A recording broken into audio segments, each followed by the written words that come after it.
திமுகவிற்கு எதிராக போராட நடுவீதியில் அமர்ந்த மக்கள்ங்கிற தலைப்பில் நம்ம இன்னைக்கு இந்த காணொலியை காண இருக்கோம். இந்த நிகழ்வு எங்கே நடந்திருக்கு அப்படின்னு பார்த்தீங்கன்னா, ஏகனாபுரம் அப்படிங்கிற அந்த இடத்துல கிராம விவசாய மக்கள் எல்லாருமே இறங்கி போராடிக்கிட்டு இருக்காங்க.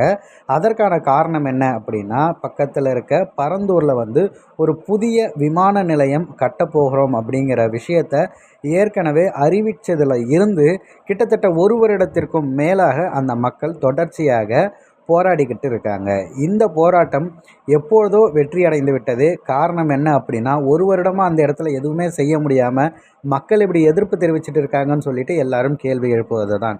இதற்கு மிக முக்கியமான காரணமாகவும் ஊடகங்கள் திரும்பி இது சம்பந்தமாக பேசுகிறதுக்கு அண்ணன் சீமான் அவர்கள் அந்த இடத்திற்கு சென்றது அப்படிங்கிறத ஒரு கூடுதல் தகவலாகவும் நம்ம பதிவு செய்யலாம். ஒரு மிகப்பெரிய ஒரு ஆர்ப்பாட்டத்தை நடத்தி அந்த இடத்துல உங்களுக்கு இப்படி விளைநிலத்தில் இருந்து மக்களை விரட்டி அடிக்கணுங்கிற எண்ணம் எப்படி வருதுங்கிறதும், இதனால் இங்கே என்ன நல்லது நடந்துட போகிறது அப்படிங்கிற பல கேள்விகளை அடுக்கடுக்காக அவர் வைக்கும்போது அதற்கான பதில் இல்லை.